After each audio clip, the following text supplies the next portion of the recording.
And welcome back. It's now 7 minutes away from 7 o'clock, and as promised before the break, we have been joined by the Political and Economic Section Chief for the U.S. Embassy in Belize, Nathan Bland, to talk about the Carsi project in general and some grants. Good morning and welcome to the show. Thank you. Thank you so much. Now, Nathan, let's start talking, of course, about Carsi. How long has the initiative been around, and its general objectives, and whether there has been a morphing of sorts in terms of its evolution? Sure. So Carsi's been in the region for quite a while now. The overall objectives of it is the Central America Regional Security Initiative, as you know. The overall objectives is to try to partner with our partner governments in the region to build stronger, more secure countries in the region, to try to stop or stem the trafficking of drugs throughout the region, to have safer security in the regions for the citizens of the region. Mm-hmm. So one of Carsi's main goals is to create safe streets for the citizens of each country within Central America, and it's throughout all of Central America. Mm-hmm.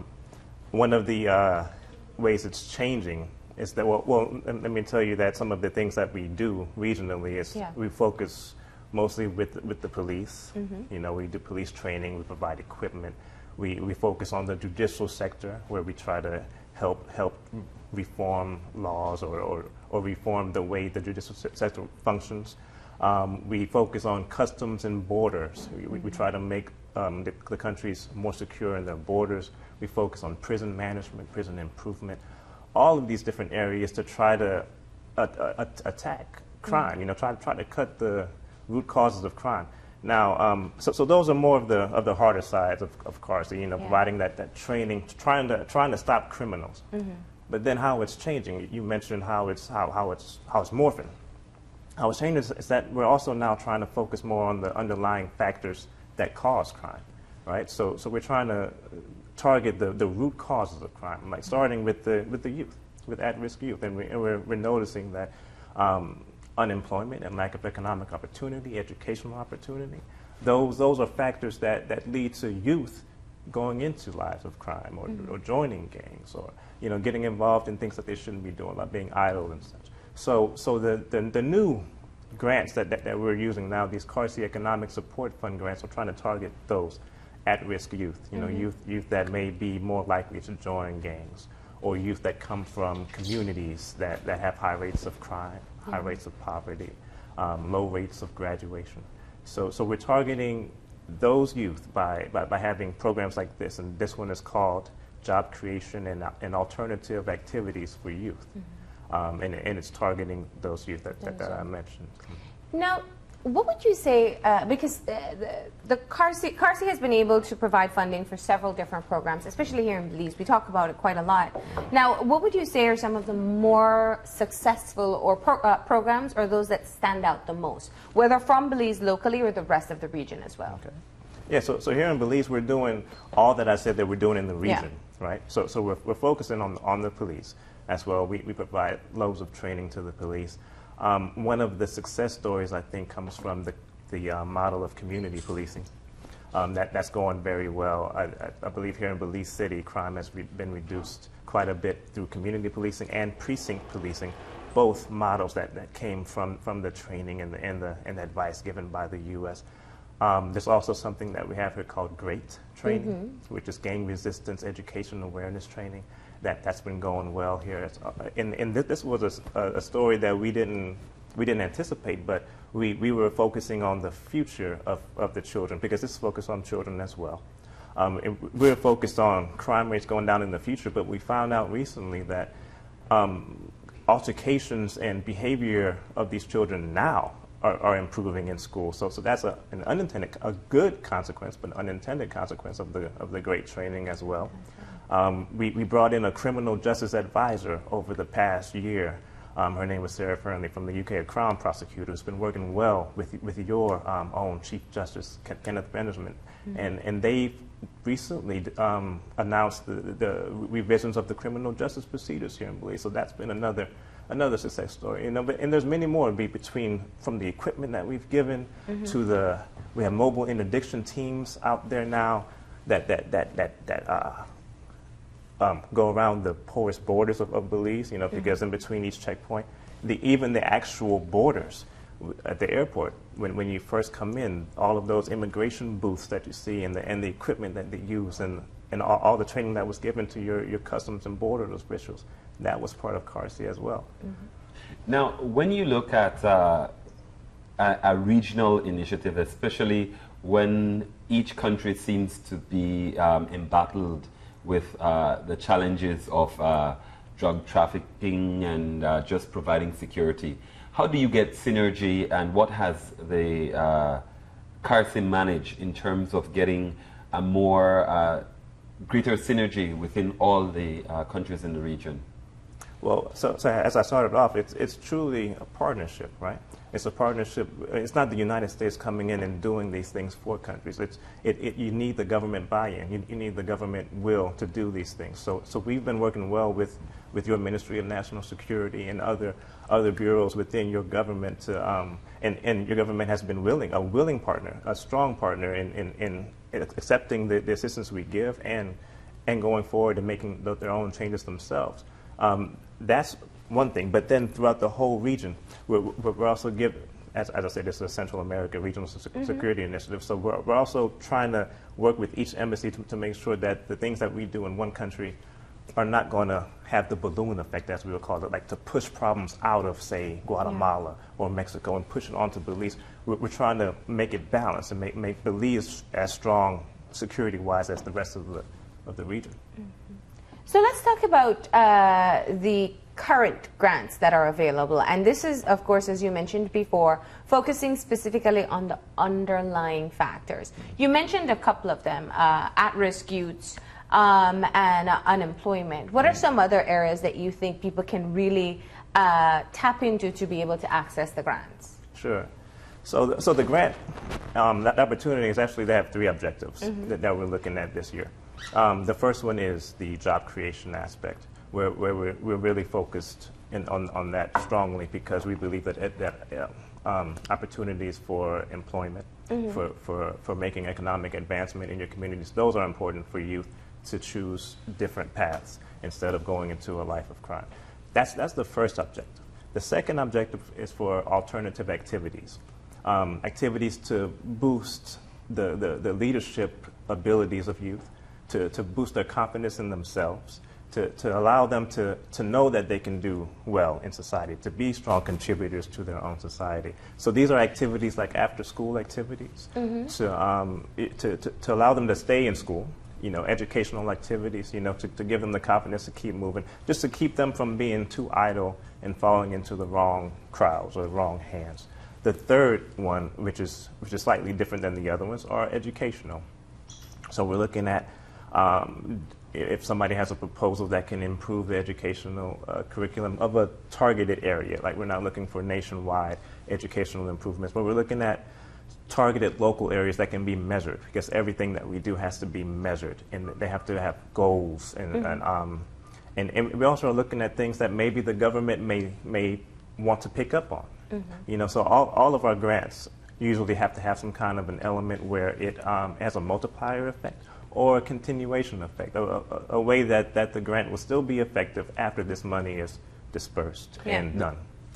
Now, is there a ceiling in terms of the amount of money that can be sought, and what's the time frame that the grant can extend? Sure. So the ceiling for each of the grant proposals is about $400,000. Not about $400,000. It's the ceiling. Belize or U.S. U.S. Okay. Okay. So every figure I gave will be U.S. dollars. The minimum is $100,000. So these are pretty substantial grants. We have a total of $900,000 to give out. So we're looking at giving out about 3 to 5 grants this year. Most grants usually range between $200,000, $300,000, and we'll evaluate all of the proposals and come up with a solid package that gives us $900,000. You mentioned how long the project's supposed to be. So we're looking at projects starting in September, at the end of September, September 30th. And they can go for 2 years. And now let's talk about some of the qualities that you're looking for that would make a project eligible. One, if there's currently a program running and they perhaps want to access the grant to be able to continue to further what they're doing, will they be eligible? And what are some of the other areas that you feel will allow for somebody to be able to, a particular project to stand out and be able to get the grant? Sure.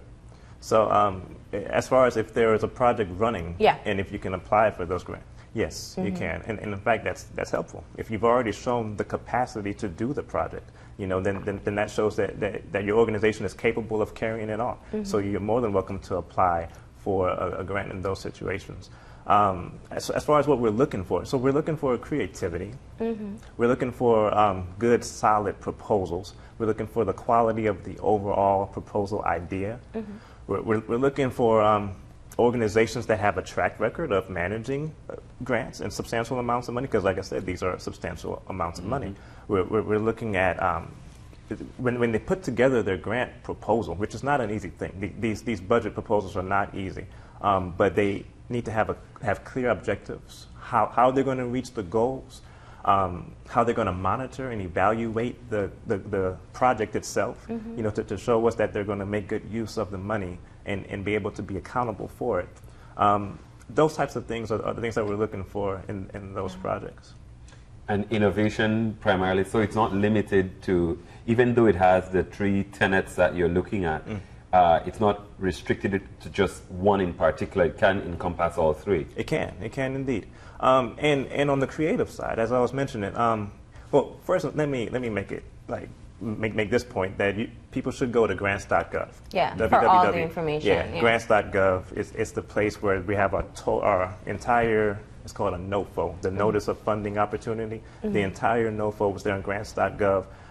The instructions is very detailed in the NOFO. It shows everything. So you'll search for Belize and you'll be able to find it. Search for Belize, and you have to apply there as well. Yeah. So as far as the innovation and the creativity. So on the job creation part, we're encouraging people to come up with job creation ideas or internships, mentoring opportunities for youth in fields that are good for this country, for the country of Belize, such as agriculture or tourism, taking advantage of your natural resources, so trying to put the youth in those growth areas, or environmentalism to attract the tourism, because that's one of your major, attractions is your environment.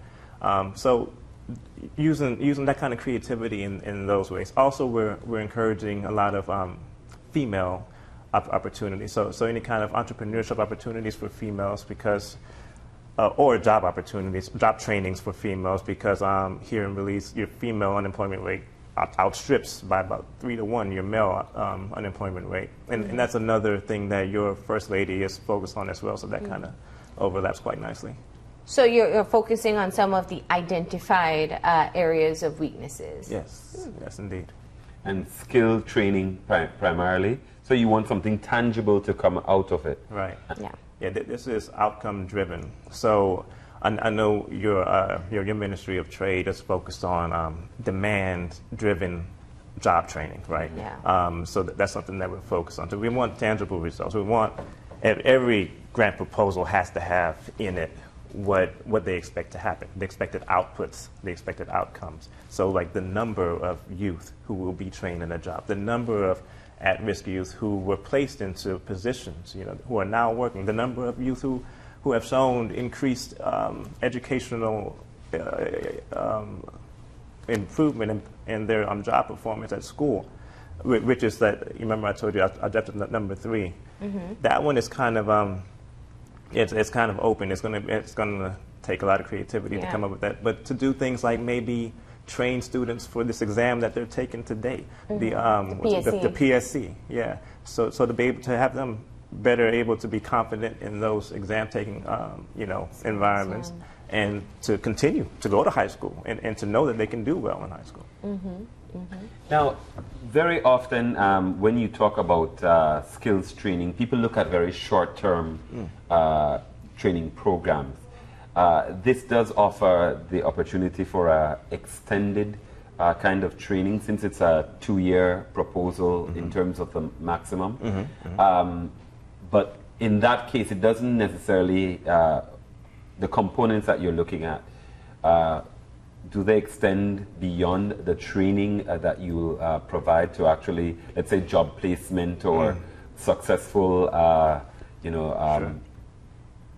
the ability to put students or young people successfully into positions that will be long-lasting? Yes, yes, indeed. I mean, and that's one of the main goals of that one, is to try to, and it's not just the job training. Like the organization that proposes the actual grant proposal may decide to first do life skills training. Like I've seen that being done. Like just trying to bring youth in and tell them how to dress, how to comport themselves at work, how to just giving them the confidence and those basic life skills before moving on to specific job training, and then even after that, there may be another set. It's all about the idea that the NGO or the nonprofit comes up with, in order to go ahead and put on this program. So this could be one of the foundations in terms of the proposals.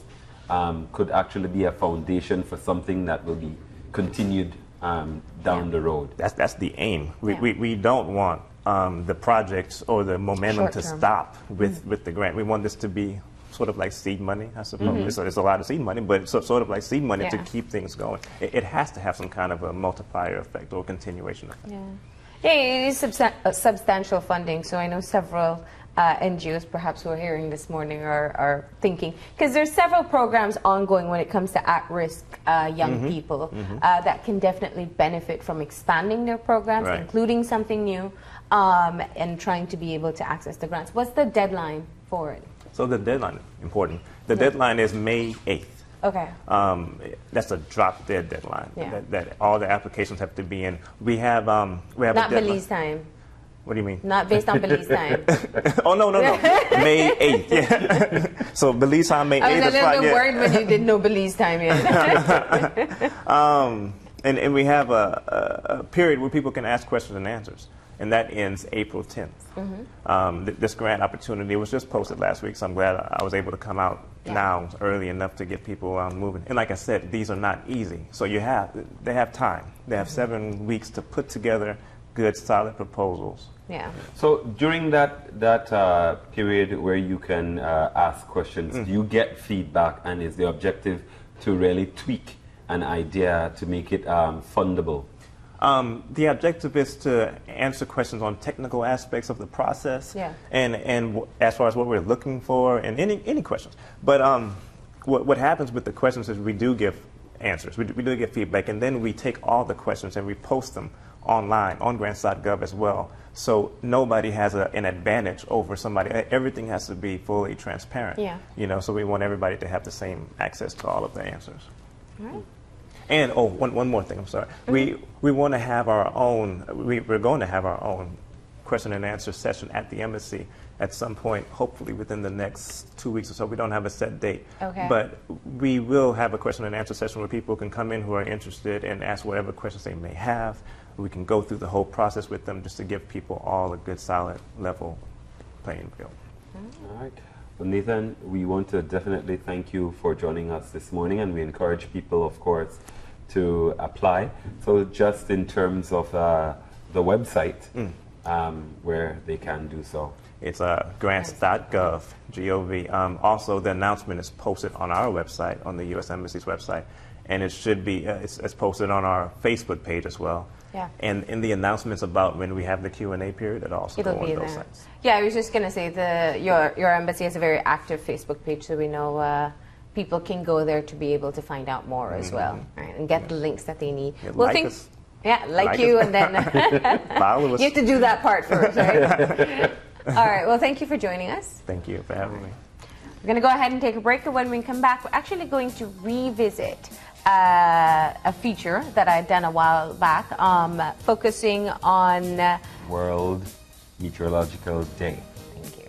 All right, we're going to take a break and be back in a few.